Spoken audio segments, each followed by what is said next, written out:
lagi di Solusi Properti bersama saya Anaska Bahtiar. Akhir-akhir ini saya dan teman-teman pasti pernah mendengar berita ini kan? Ya, bukannya mengikuti sidang paripurna yang merupakan agenda serius, tapi kok malah main game slow. Kata guru ngaji saya sih, mending buat hal-hal yang lebih berkah aja. Lagian main begituan resikonya tinggi loh, bukannya untung, malah untung. Kalau teman-teman lagi cari cara buat mengelola dan mengembangkan kekayaan teman-teman dengan resiko yang lebih terkendali, investasi properti bisa menjadi pilihan yang baik. Namun sebelum itu, pastikan teman-teman untuk tetap mempertimbangkan 4 hal ini sebelum mengambil keputusan berinvestasi properti. Apa aja 4 hal yang dimaksud? Ini dia.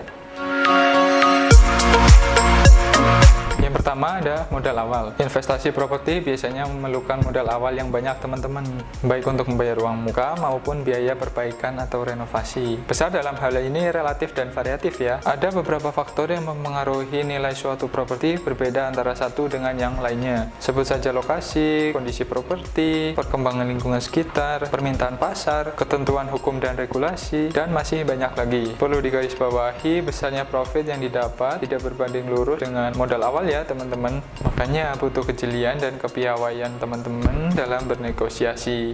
Kemudian yang kedua ada risiko. Masing-masing investasi pasti memiliki risikonya sendiri-sendiri ya teman-teman, termasuk investasi properti ini. Kita ambil salah satu contoh yang dapat dijumpai teman-teman dalam berinvestasi properti. Misalnya risiko pasar. Nilai properti dapat dipengaruhi oleh fluktuasi pasar. Jika pasar properti mengalami penurunan, nilai properti teman-teman juga dapat menurun dan teman-teman mungkin tidak dapat menjualnya dengan harga yang diharapkan. Adapun risiko yang lain yang dapat terjadi adalah kemungkinan properti mengalami kerusakan atau tidak ada penyewa pada properti teman-teman dalam jangka waktu tertentu. Next, teman-teman harus mempertimbangkan keterlibatan dan waktu. Investasi properti membutuhkan keterlibatan yang aktif dalam manajemen properti. Manajemen properti merupakan serangkaian tindakan yang dilakukan untuk mengelola dan mengoptimalkan nilai properti seperti perbaikan, sewa, dan penanganan masalah yang mungkin timbul. Waktu yang dimiliki teman-teman jadinya tersita untuk melakukan manajemen properti. Namun hal ini bisa diatasi kok. Caranya dengan manajemen properti tidak langsung. Maksudnya, pemilik properti tidak terlibat langsung dalam operasional properti sehari-hari. Sebagai gantinya, tugas-tugas profesional dan pengelolaan properti ditangani oleh pihak ketiga. Yang terakhir ada likuiditas. Mungkin bagi sebagian teman-teman ini merupakan istilah yang asing ya.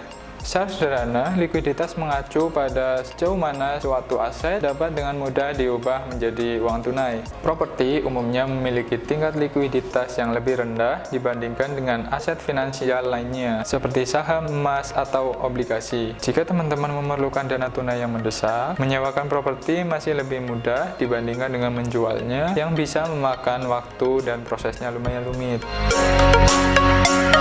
Itu dia tadi beberapa pertimbangan yang perlu teman-teman perhatikan sebelum mengambil keputusan berinvestasi versi Solusi Properti.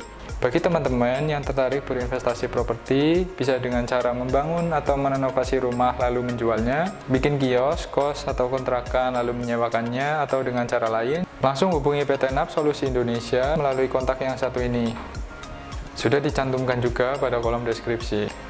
Di sana, teman-teman bisa konsultasi pembangunan atau perbaikan properti impian teman-teman seperti rumah, kios, ruko, kos, atau kontrakan, dan lain sebagainya.